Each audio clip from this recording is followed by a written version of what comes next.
Imagine a world where the lines between modern and historical art are blurred, and the institutions that once guarded these boundaries are now vying for dominance. This is the reality that the National Gallery's latest announcement has unleashed, sending shockwaves through the art world and leaving many to wonder. What's the future of art in Britain? The National Gallery's £375 million expansion, dubbed Project Domani, is not just a physical overhaul, but a bold move into the realm of modern art, a territory once thought to be the exclusive domain of the Tate. But here's where it gets interesting. The National Gallery's director, Gabriele Finaldi, is on a mission to tell the story of modern art, and he's not apologizing for it. The story of painting is a continuum, the gallery announcement declares. And that is why it is necessary for the National Gallery to continue to evolve and extend the story it tells. On the surface, this sounds like a noble pursuit, but scratch beneath the surface, and you'll find a complex web of power plays, institutional rivalries, and fundamental questions about the role of art in modern Britain. The National Gallery and the Tate have long been the two titans of the British art world, each with its own distinct identity and remit. The National Gallery, with its focus on classical and Renaissance art, has always been the more traditional of the two, while the Tate has staked its claim on modern and contemporary art. But with the National Gallery's new project, the rules of the game are changing. The Tate, which has struggled with declining visitor numbers in recent years, is facing a challenge to its authority. And the question on everyone's lips is, what does this mean for the future of modern art in Britain? The answer, much like the art itself, is complex and multifaceted.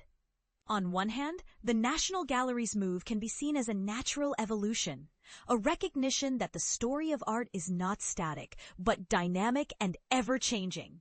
But on the other hand, it raises important questions about the role of institutions in shaping our cultural narrative, and whether the National Gallery's expansion is a genuine attempt to push the boundaries of art, or simply a power grab. And this is the part most people miss. The National Gallery's move is not just about art.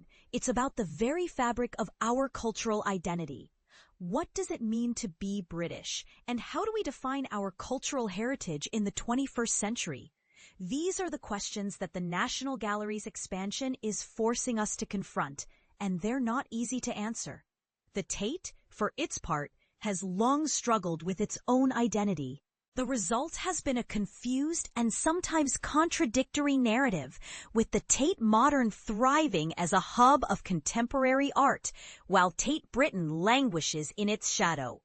But the National Gallery's move is a wake-up call, a reminder that the story of art is not just about the past, but about the present and the future.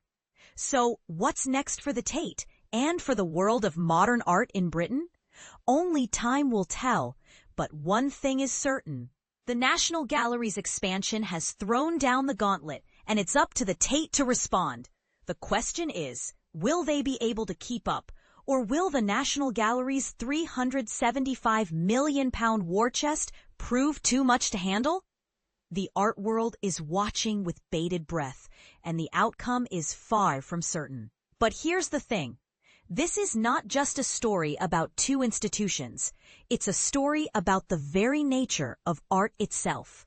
What is the purpose of art in modern Britain, and how do we want to experience it? Do we want to see it as a static historical relic, or as a dynamic living entity that reflects our changing world? These are the questions that the National Gallery's expansion is forcing us to confront. And they're questions that we all need to be asking. So let's start the conversation. What do you think the future of art in Britain should look like?